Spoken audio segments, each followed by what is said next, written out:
Hello everyone, I'm Olivia from Geeky Medics.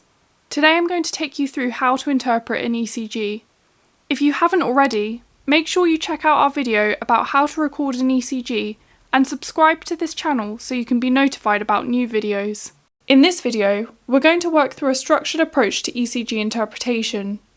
At the end of the video, we'll work through a case for you to test your ECG interpretation skills. Let's start by discussing the basic principles of an ECG. An ECG is used to record the electrical activity of the heart from different angles to identify and locate pathology. ECGs are recorded by placing electrodes on the patient. These are conductive pads that record the electrical activity of the heart. These electrodes create a graphical representation of the heart's electrical activity, which we refer to as the ECG leads. It's worth noting that a 12-lead ECG produces 12 separate graphs on a piece of ECG paper. However, only 10 physical electrodes are actually attached to the patient to generate the 12 leads. Here we can see the different components of an ECG cycle. P waves represent atrial depolarization, or contraction. In healthy individuals, there should be a P wave preceding each QRS complex. The PR interval begins at the start of the P wave and ends at the beginning of the Q wave. It represents the time for electrical activity to move between the atria and the ventricles. The QRS complex represents the depolarization or contraction of the ventricles. It appears as three closely related waves on the ECG, the Q, R, and S wave. The ST segment is an isoelectric line representing the time between depolarization and repolarization of the ventricles. The T wave represents ventricular repolarization. It appears as a small upwards deflection after the QRS complex. The QT interval begins at the start of the QRS complex and finishes at the end of the T wave. It represents the time taken for the ventricles to depolarize and then repolarize. Before beginning ECG interpretation, you should always check the following details. Firstly, confirm the name and date of birth of the patient and check this matches the details on the ECG. Check the date and time that the ECG was performed.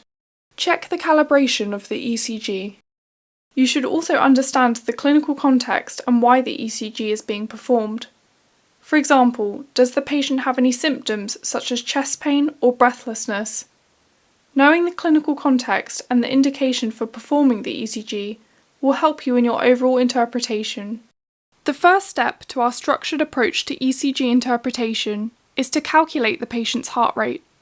As a reminder, a normal heart rate is between 60 to 100 beats per minute. Tachycardia, or a fast heart rate, refers to a heart rate that is greater than 100 beats per minute. Bradycardia, or a slow heart rate, refers to a heart rate that is less than 60 beats per minute. There are two methods for calculating the heart rate, and the choice of these depends on whether the patient has a regular or irregular heart rhythm. Let's look at the first method using the RR interval. This method is suitable for regular rhythms. To use this method, count the number of large squares within one RR interval. Next, divide 300 by this number to calculate the heart rate. In this example, there are 7 large squares. Therefore, the calculation is 300 divided by 7, which equals 48. This second method is useful when the heart rhythm is irregular. In this situation, we can't use the RR interval method as the RR interval will vary. To use this method, you need to make sure you're dealing with a standard ECG strip, which is typically 10 seconds long or 50 large squares. Count the number of QRS complexes on the rhythm strip. After you've done this, multiply the number of QRS complexes by 6, giving you the number of QRS complexes within 1 minute. In this example, we can see we have 11 QRS complexes. Therefore, when we times this by 6, we get a heart rate of 66 beats per minute. As we've mentioned, some patients can have regular or irregular heart rhythms. Irregular rhythms can be either regularly irregular, i.e. a recurrent pattern of irregularity, or irregularly irregular, i.e. completely disorganised. An example of this is atrial fibrillation. To assess whether a rhythm is regular, mark out several consecutive RR intervals on a piece of paper. Then move them along the rhythm strip to check if the subsequent intervals are similar. Here are two examples of irregular heart rhythms. Let's look first at the top ECG. You can see the irregularly irregular rhythm is very disorganised with variable RR intervals. This strip shows atrial fibrillation. The regularly irregular rhythm is different and there is a recurrent pattern of irregularity. These rhythms can be seen with atrioventricular blocks, which we will discuss later in the video. Let's look now at the cardiac axis. The cardiac axis represents the overall direction of electrical activity as it spreads through the cardiac conduction system. In healthy individuals, you would expect the cardiac axis to lie between -30 degrees and +90 degrees. Before we continue, there are some important concepts to understand.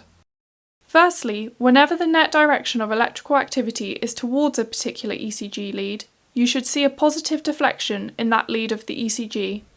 Whenever the net direction of electrical activity is away from a particular ECG lead, you should see a negative deflection in that lead on the ECG. So, let's apply these concepts to a normal cardiac axis, which is seen in the diagram on this slide. In the context of a normal cardiac axis, the axis normally lies between -30 degrees and +90 degrees, which you'll see represented by the yellow arrow on the diagram. As a result, you'll see a positive deflection in lead 1 and lead 2, with the most positive deflection being in lead